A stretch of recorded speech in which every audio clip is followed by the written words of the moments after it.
11월 4일 목요일입니다. 오늘도 정시 매일 예배 함께하는 성도 여러분 사랑하고 축복합니다.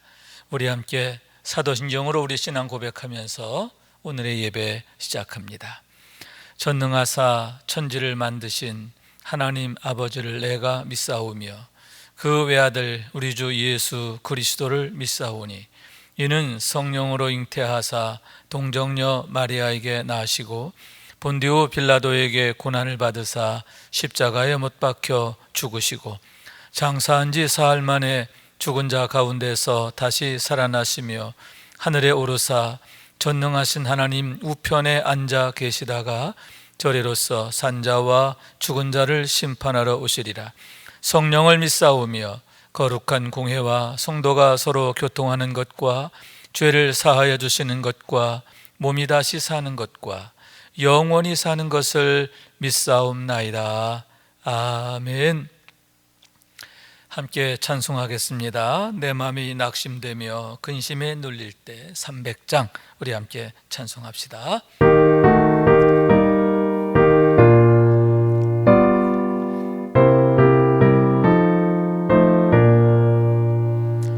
내 마음이 낙심되며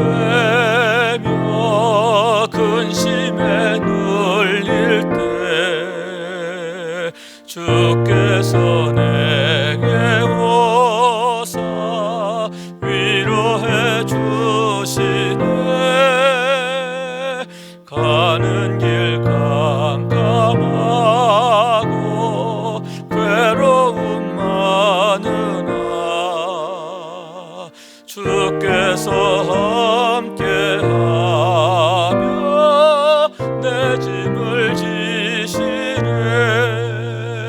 그 은혜가 내게 족하네. 그 은혜가 족하네. 이 괴로운 세상 지날 때 그 은혜가 족하네. 희망이 사라지고 친구 날 버릴 때 주 내게 속삭이며 새 희망 주시네. 싸움이 맹렬하여 두려워 떨 때에 승리의 왕이 되신 주 음성 들리네. 그 은혜가 내게 족하네. 그 은혜가 족하네. 이 괴로운 세상 지날 때 그 은혜가 족하네. 번민이 가득 차고 눈물이 흐를 때 주 나의 곁에 오사 위로해 주시네. 환난이 닥쳐와서 어려움 당할 때 주님의 능력 입어 원수를 이기네. 그 은혜가 내게 족하네. 그 은혜가 족하네. 이 괴로운 세상 지날 때 그 은혜가 족하네. 아멘. 매일의 기도 한 목소리로 드리겠습니다. 참 평강의 주님, 오늘도 새로운 하루를 주시고 복되게 하시니 감사합니다. 하늘에 속한 자 하나님의 자녀로서의 삶을 권세로 살게 하시며 오직 하나님의 말씀을 즐거워하며 따라 살게 하심을 감사드립니다. 다윗처럼 오직 우리 주님만을 내 앞에 모시고 오직 주님만이 우리의 전부이심을 고백하는 삶이 되게 하시고, 그러므로 인해 주님께서 늘 우리의 전부가 되어주심을 경험하고 누리는 삶이 되게 하옵소서. 우리의 가정과 교회를 위해 기도합니다. 일터를 위해 간구합니다. 나라와 민족들을 위해 주님의 은혜를 구합니다. 구원과 치료와 회복의 은혜를 내려주셔서 어그러진 모든 것들이 바로 세워지게 하시고 평화를 이루게 하옵소서. 이제 일상에 된 경건의 일과를 통해서 성령의 충만, 성도의 영화를 이루게 하옵소서. 주님 사랑합니다. 언제나 자기 눈동자같이 우리들을 사랑하시는 주 예수 그리스도의 이름으로 기도드립니다. 아멘. 오늘 주시는 하나님의 말씀은 욥기서 18장 1절부터 12절까지의 말씀입니다. 제가 받들어 읽겠습니다. 수아 사람 빌닷이 대답하여 이르되 너희가 어느 때에 가서 말의 끝을 맺겠느냐. 깨달으라. 그 후에야 우리가 말하리라. 어찌하여 우리를 짐승으로 여기며 부정하게 보느냐. 울분을 터뜨리며 자기 자신을 찢는 사람아, 너 때문에 땅이 버림을 받겠느냐. 바위가 그 자리에서 옮겨지겠느냐.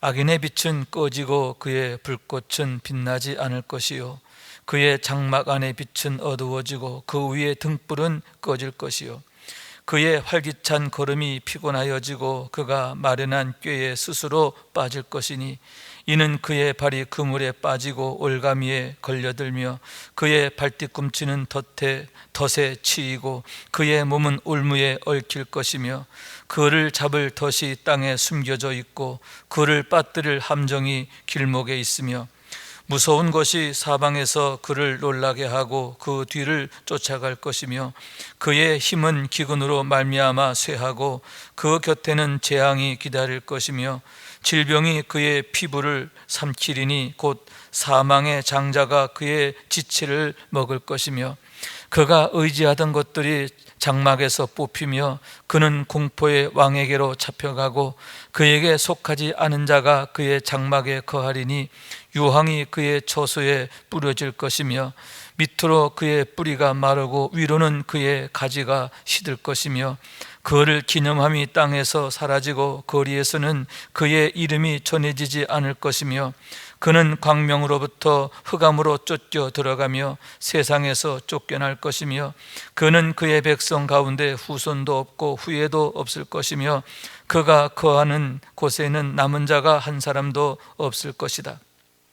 그의 운명에 서쪽에서 오는 자와 동쪽에서 오는 자가 깜짝 놀라리라.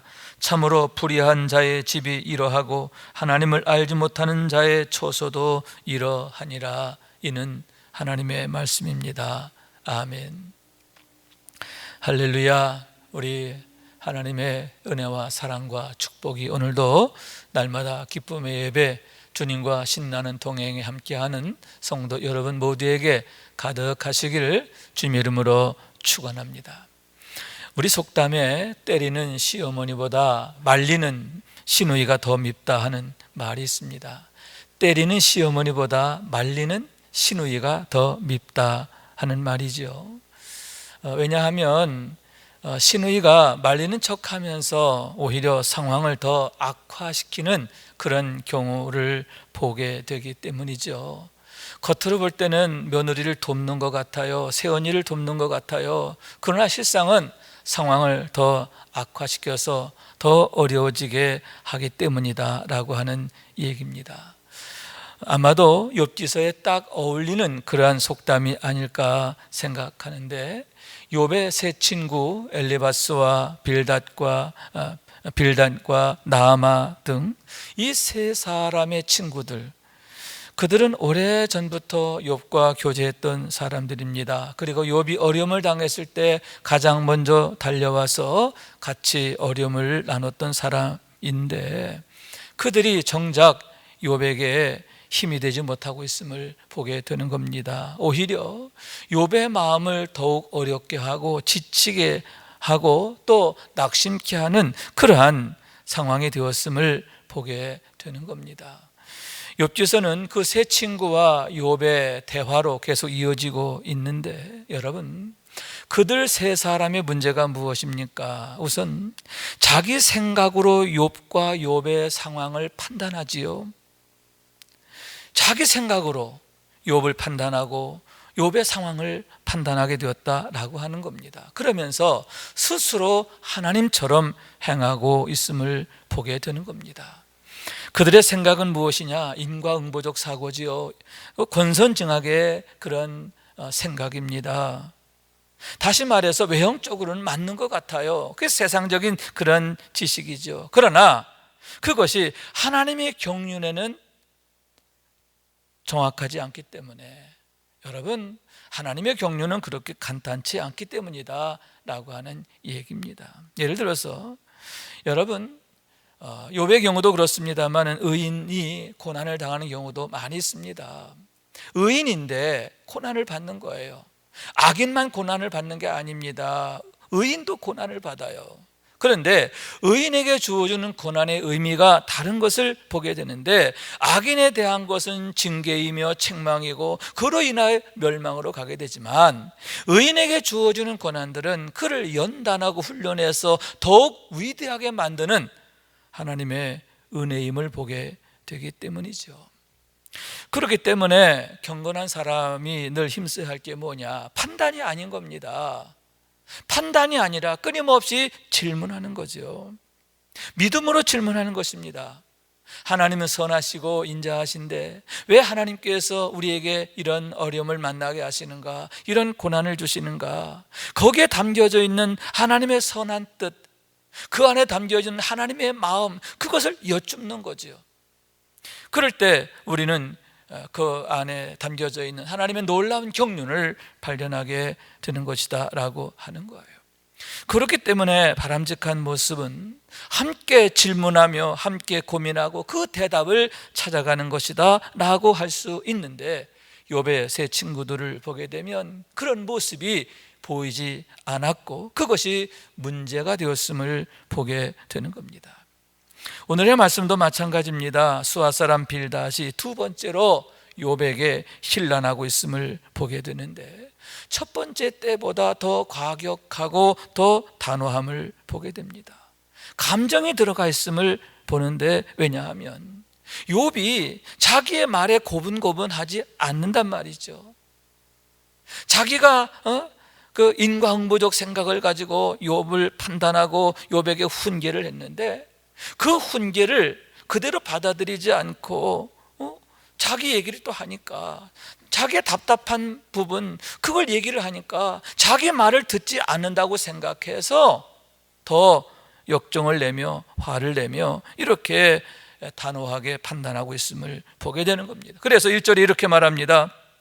1절 2절 말씀 보면, 수아 사람 빌닷이 대답하여 이르되, 2절이죠. 너희가 어느 때에 가서 말을 맺겠느냐?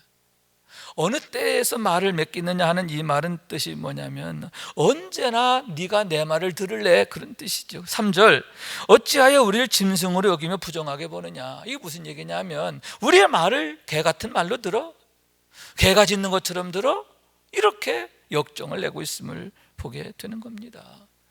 자기들의 말을 수긍하지 않는 욥에게 대해서 이렇게 화를 내고 있는 빌닷의 모습을 보고 있는 거죠. 그러나 여러분, 욥은 지금 자기의 답답함을 호소하고 있는 거잖아요.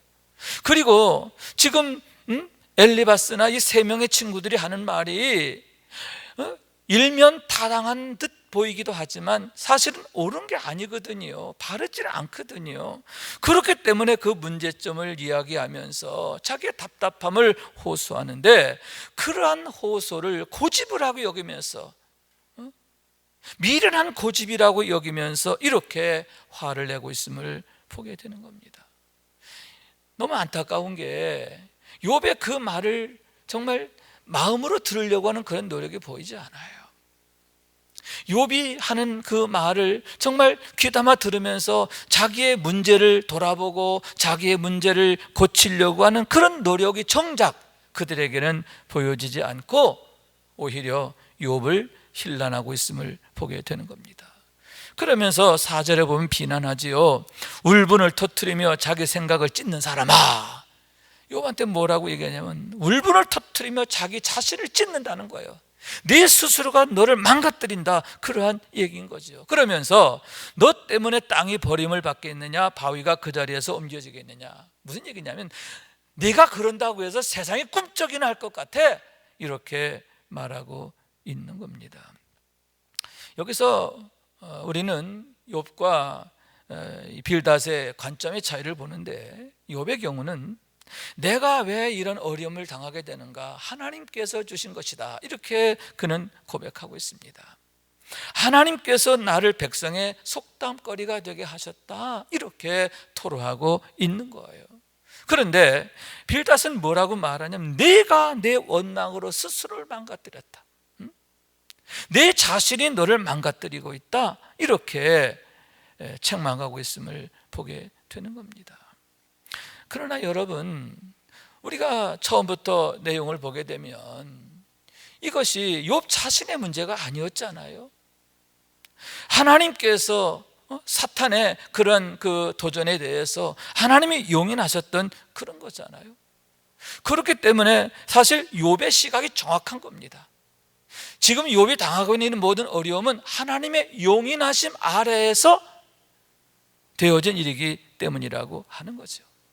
그러면 왜 하나님께서 그런 시험과 어려움을 용인하셨을까? 왜 사탄이 그를 공격하는 것을 하나님이 용인하셨을까라고 하는데, 저는 세 가지라고 생각해요. 첫째는 욥의 믿음을 하나님이 인정하시면서 그의 믿음을 온 세상에 드러나게 하시기 위함이라는 거죠. 사탄한테도 보여주는 거예요. 욥의 믿음을 보여주면서 사탄, 네가 틀렸어, 이것을 하나님이 확인시켜 주는 거죠. 그 얘기는 뭐냐? 여러분, 참 믿음이 얼마나 중요한가 하는 것을 보여주는 거죠. 다시 말해서 하나님이 여러분 욥의 믿음을 인정하신 겁니다. 그러면서 그 믿음에 대하여 기대하고 축복하시는 거예요. 그 믿음이 얼마나 귀중한가? 시험을 이기는 믿음을 통해서 여러분 무엇입니까? 두고두고 오는 모든 세대에 믿음으로 세워질 것, 믿음으로 살아야 할 것, 믿음의 중요성, 이런 것을 일깨워주고 있음을 보게 되는 거죠.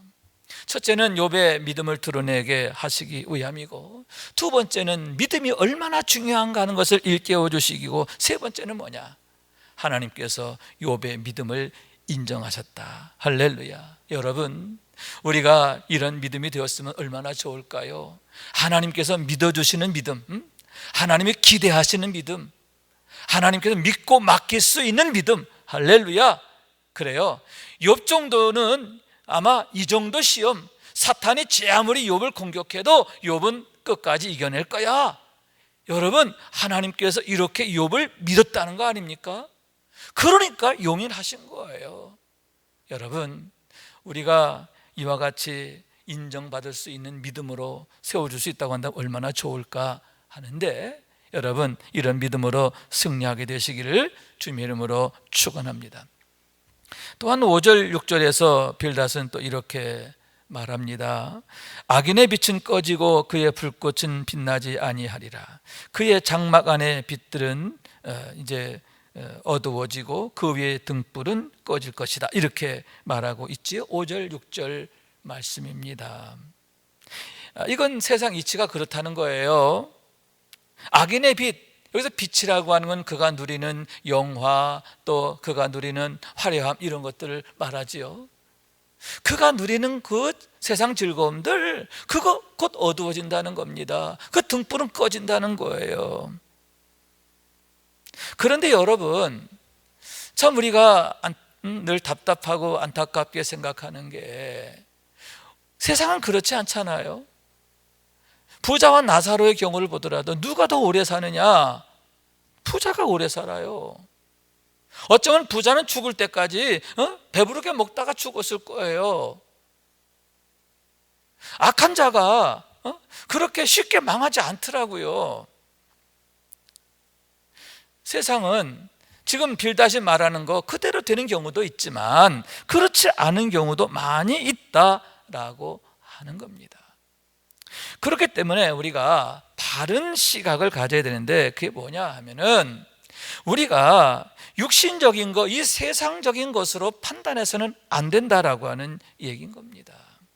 지금 빌닷의 문제가 뭐냐 하면은 육신적인 것, 현세적인 것으로 모든 걸 판단해요. 그리고 그것이 마치 진리인 것처럼 그렇게 말하고 있는데, 여러분, 성경에서 말하고 있는 건 뭐냐? 종말적 관점인 거예요. 여러분, 모든 사람에게 죽음이 찾아오고 죽음 다음에는 하나님의 심판이 있는 줄로 믿습니다. 그리고 천국과 지옥이 있다고 하는 거죠. 우리가 부자와 나사로 이야기에 있어서도 그가 죽을 때까지만 보면 안 돼요. 죽음 다음에 그 다음에 이야기가 이어지고 있다라고 하는 것을 우리가 생각해야 하는 것이죠. 그렇기 때문에 여러분, 현세적 관점이 아니라 종말적 관점, 할렐루야, 종말적 관점에서, 다시 말해서 하나님 보시기에 과연 어떤 삶이 바른 삶이냐, 하나님의 인정하심을 받을 수 있느냐, 그게 중요함을 보게 되는 거죠. 그런 의미에서 이 세상의 빛이라고 하는 것, 그건 우리의 참된 가치의 기준점이 아니에요. 세상적으로 죽을 때까지 떵떵거리며 잘 먹고 잘 살고 죽었다고 해서 그게 성공이고 또 불행이고 그것도 아니에요. 중요한 건 하나님 앞에서 과연 네가 누구냐라고 하는 거죠. 하나님 앞에서 인정받지 못하는 삶이라고 한다면 세상에서 아무리 떵떵거리며 살았어도 그건 실패한 인생이고, 거지 나사로처럼 그런 불행한 삶을 살았다 하더라도 여러분, 하나님의 긍휼하심을 입고 하나님의 사랑을 입는 그러한 종말이라고 한다면, 그래서 영원히 아브라함의 품에서 하나님의 은총 안에서 영원이라고 한다면 그것이 성공이 될 것이기 때문이다 라고 하는 겁니다. 여기서 우리는 빌닷의 관점이 잘못됐다라고 하는 것을 보게 되는데, 여러분, 세상적 관점, 세상적 가치, 이것으로 판단해서는 안 됩니다. 현세적 관점이 아닙니다. 항상 우리의 관점은 종말적 관점, 하나님 앞에서 우리는 과연 누구냐, 하나님 앞에서 우리는 과연 어떠한 모습일 것이냐, 늘 이것을 질문하면서 우리가 하나님 앞에 늘 서게 되는 그날을 생각하며 준비된 삶이 되어야 할 줄로 믿습니다. 또 17절, 20절에서 빌닷은 이렇게 말합니다. 17절, 그를 기념함이 땅에서 사라지고 거리에서는 그의 이름이 전해지지 않을 것이며, 20절, 그의 운명에 서쪽에서 오는 자와 동쪽에서 오는 자가 깜짝 놀라리라. 이게 무슨 얘기냐 하면, 여러분, 욥이 사람들로부터 얼마나 추앙을 받았습니까? 그런데 악인은 그 기념함이 땅에서 사라지고 또 거리에서 그 이름이 전해지지 않을 것이다, 잊혀질 거다, 사라질 거다, 그런 얘기입니다. 그래서 그의 그런 참담한 운명으로 인하여 서쪽에서 동쪽에서 오는 자들이 깜짝 놀라게 될 거다. 온 세상이 놀라고, 그리고 놀란다고 하는 건 뭐냐면 경각심을 갖는다, 뭐 그런 얘기가 되겠지요. 물론 그럴 수 있습니다. 그런데 여러분, 욥에 대한 얘기, 욥 네가 앞으로 그렇게 될 거다, 그런 얘기거든요. 그러나 결과는 어떠냐? 욥의 이름은 지금까지도 우리의 가슴을 뜨겁게 하잖아요. 두고두고는 모든 세대에 그의 믿음이 추앙을 받고 본이 되고 있음을 보게 되는 게 아닙니까? 오히려 이렇게 욥을 판단하고 정죄했던 빌닷이 두고두고는 모든 세대에 책망을 받게 됨을 보게 되는 겁니다. 여기서 우리는 세 가지를 생각하게 됩니다. 첫째는 우리가 믿되 바로 믿어야 되겠고 제대로 믿어야 되겠다라고 하는 거죠. 우리가 어설프게 믿으면, 어설프게 알면 엘리바스나 빌닷이나 또 그 친구들 같은, 나아마 같은 그런 잘못을 저지를 수가 있는 거예요. 내 생각이 마치 하나님의 생각인 것처럼, 세상적인 가치가 마치 하나님의 가치인 것처럼 그렇게 왜곡하고 또 그것으로 인하여 사람을 판단하고 정죄할 수가 있다라고 하는 얘기죠. 하나님의 뜻과 목적이 어디 있는가? 하나님의 마음이 어디 있는가? 하나님의 경륜은 무엇인가? 여러분, 우리가 하나님을 제대로 알아야 되고요. 그러므로 해서 우리가 올바른 신앙, 단적으로 종말적 관점에서 모든 걸 판단하고 생각하는 그러한 믿음의 눈을 가져야 하겠다라고 하는 얘기입니다. 두 번째는 장성한 믿음의 중요성이지요. 제가 앞에도 말씀드렸지만 하나님이 욥에게 그런 고난을 허락하신 것, 용인하신 것 뭐예요? 그를 믿은 거거든요. 사탄 앞에서도 하나님이 욥을 칭찬하시잖아요. 네가 아무리 흔들어 봐라, 욥은 안 넘어져. 여러분, 그렇게 욥을 믿었다라고 하는 건데, 왜냐? 그의 믿음이 장성함을 하나님이 아시기 때문이죠. 여러분, 욥과 같이 우리의 믿음이 장성해야 합니다. 뿌리가 깊이 내려야 돼요.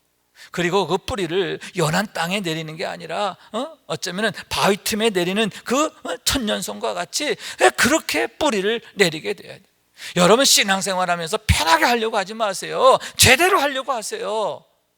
그래서 온전한 믿음, 뿌리 깊은 믿음, 어떤 비바람, 시험, 유혹, 어려움이 와도 흔들리지 않고 이겨낼 수 있는 그런 믿음으로 세워져야 하리라 하는 얘기입니다. 그러면서 세 번째, 하나님을 끝까지 신뢰하자라고 하는 거죠.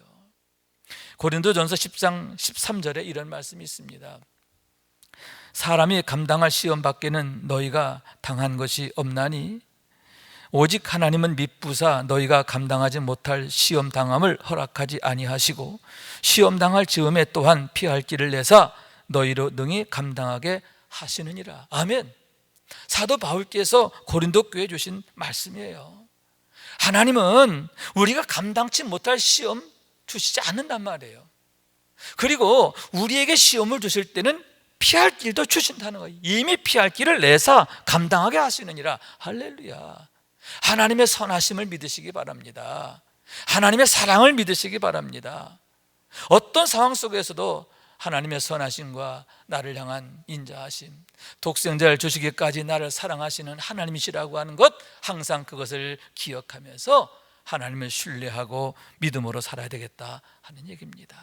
여러분, 그러한 믿음을 가지고 기도하고 또 그런 믿음을 가지고 인내하게 될 때 여러분, 화가 변하여 복이 되고요, 또 여러 가지 시험과 어려움을 통해서 우리가 더욱 아름답고 고귀하게 세워지게 될 줄로 믿습니다. 믿음의 용사가 되는 거예요. 믿음의 능력이 더욱 강해지는 거예요. 그래서 하나님 앞에 더 귀하게 쓰임받게 되고 우리의 삶이 더욱 복되게 되는 줄로 믿습니다. 여러분, 이런 은혜가 더욱 여러분에게 함께 하시기를 주님의 이름으로 축원합니다. 기도하겠습니다. 자비하신 하나님, 감사합니다. 저희를 사랑하셔서 오늘도 예배하는 자로 살게 하심을 감사합니다. 욥의 이야기를 읽으면서 많은 혼란이 있습니다. 또 궁금하고 의아하기도 합니다. 그러나 여기에 담겨져 있는 놀라운 하나님의 경륜을 우리가 깨닫게 하여 주시고, 그래서 욥을 통해서, 이 이야기를 통해서 우리를 찾아오시고 만나주시고 또 우리에게 믿음으로 격려하시고 축복하시는 하나님의 은혜를 경험하게 하여 주시어서 더욱 믿음 위에 굳게 서서 욥처럼 하나님의 영광을 드러내는 그러한 믿음의 용사들 되게 하여 주옵소서. 이제는 우리의 구세주가 되시며 대속자가 되시는 예수 그리스도의 구속의 은혜와 아버지 하나님의 사랑과 성령님의 교통하시는 은총이 오늘도 함께 예배하며 욥과 같은 믿음으로 승리하며 하나님의 때를 활짝 열어가길 원하는 주의 모든 권속들 위에 영원토록 함께 하시기를 간절히 축원하옵나이다. 아멘.